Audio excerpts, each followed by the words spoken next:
んにちは、しんまゆです。今日は理想の仕事と趣味についてお話していきたいと思います。理想の生活シリーズについてはこちらの食生活の動画でその背景をお話ししているので、まだ見ていない方はそちらもご覧ください。このシリーズは夢を詳細に描くことによって理想を現実化することをなりわいにしているコーチや経営者の方に役立つと思っています。一緒にコンフォートゾーンを広げつつ理想を詳細に描いていきましょう。今日はマズローの欲求段階の扱う段階がまた上がります。上から3番目と2番目、承認欲求と自己実現欲求についてです。 SDGs で言うと3番、すべての人に健康と福祉を、4番、質の高い教育をみんなに、5番、ジェンダー平等を実現しよう、8番、働きがいも経済成長もの目標に関するお話です。それではまず現在の日本の仕事や趣味事情と私の過去の体験をお話ししていけたらと思います。ブラック企業、社畜、パワハラ、セクハラという言葉が当たり前になり、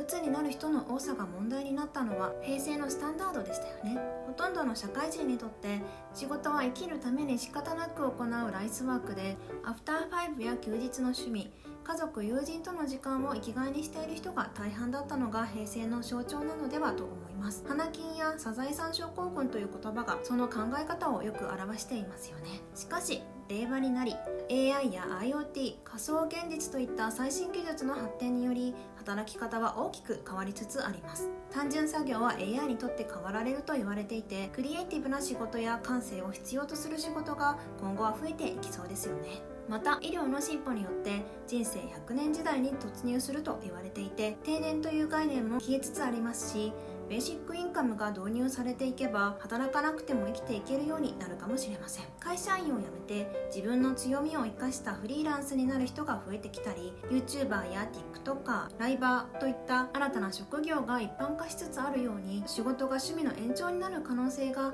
日に日に増しているのが日本の現状ではないでしょうか。私はというと、まさに生まれて物心ついた頃から平成の価値観にどっぷり使ってきた人間です。いい大学に入って、いい会社に入って、いい人と出会って結婚して子供を産むのが幸せ、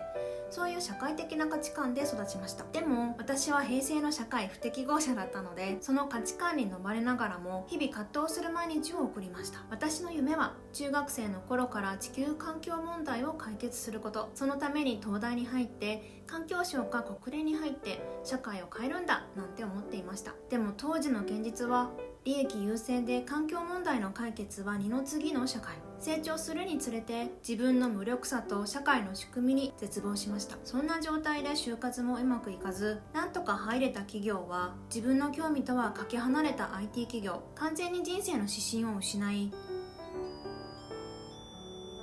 何のために生きているんだろうと考えるようになりました。人間関係のいざこざで転職した先は、残業100時間を超えないようにするための人事策が検討されているようなザ・ブラック企業でした。大きな声では言えませんが、ちょうど私が転職したその年に過労による自殺者が出たというニュースが話題になった企業グループでした。その少し後、私は自分の人生をもう一度やり直したいと思い、独立するに至りました。今の2、30代は特に令和の価値観を潜在的に持ちつつも、現実社会の仕組みとの乖離に苦しんでいる人は多いのではないでしょうか。それでは次にこれからの理想を考えていけたらと思います。皆さんの理想の仕事や趣味ってどんなものでしょうか。先ほどお話ししたように、平成の価値観から令和の価値観に移行して趣味が仕事になるような、そんな生き方が理想の人は多いのではないでしょうか。もちろん今まで通り仕事は仕事、趣味は趣味と区別したい人も多くいるとは思いますが、仕事をお金のための苦行としてやりたい人は少ないのではと思います。私は間違いなくそうです。仕事が究極の趣味として死ぬ直前までやり続けたいと思っています。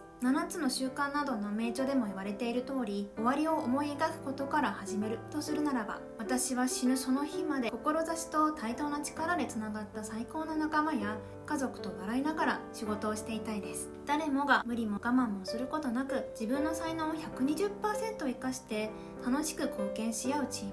そんなチームで関わる人や関わる人の大切な子孫、地球上の全ての生き物、地球全てにとって最高の事業をしたいと思っています。6年ほど前に出会った経営者が力愛不二という言葉を使っていたんですが、私はまさにその通りだなと思っていて、これを体現したいと思っています。これはどういう意味かというと、愛のない力は暴力であり、力のない愛は無力であるということです。私はずっと後者で無力でした。だからこそ死ぬまで成長し続け、力を伸ばし続けたいと思っています。力があってこそできることは増えていくわけですから、これらの夢を実現するために重要なのは、力をつけるための能力開発、仕事に集中するための環境づくり、そして自分に自信を持ち輝き続けるための健康で美しい体づくりの3つだと思っています。なので能力開発をするための自己投資は惜しまないです。セルフコーチング力、スピーチ力、マネジメント力などなど、事業を拡大するために必要な能力開発は言うまでもありません。さらに自分自身の能力だけでなく、自分と関わる人の能力も高める教育をしたいと思っています。個人が最大限に輝くための会社や社会の在り方を模索し、モンテッソーリ教育やシュタイナー教育など、子どもにとって最善な教育、そして今の大人が受けるべき本質的な研修を普及させたいと思っています。能力開発には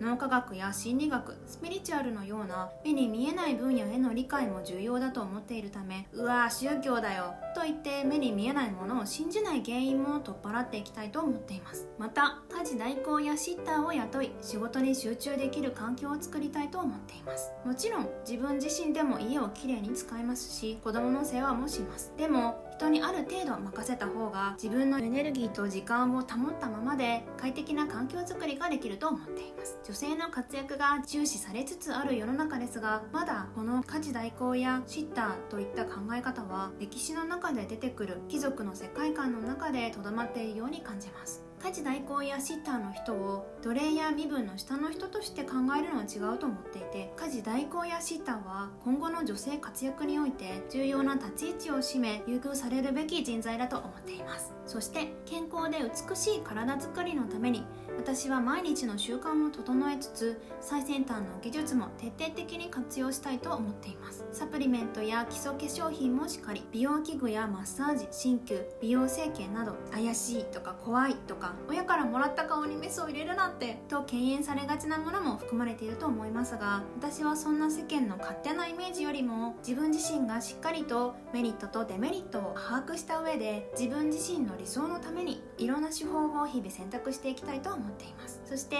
私が実践して良かった考え方やサービスはこの YouTube で紹介していきますので、楽しみにしていただけたらと思います。さていかがでしたでしょうか。自分の才能を 120% 生かして趣味のように楽しく仕事をするのが理想という結論で締めたいと思います。毎度のことながら幸せになりたくないというド M の人や、今のままがいいという保守的な人でなければ当たり前すぎる話だったかもしれませんが、何かしら新たな発見やアイデアが得られていたら嬉しいです。最後に毎回恒例のステータスウィンドウをチェックして終わります。いつもお話ししている通り、SDGs レベルは話題にしたらレベル1アップ、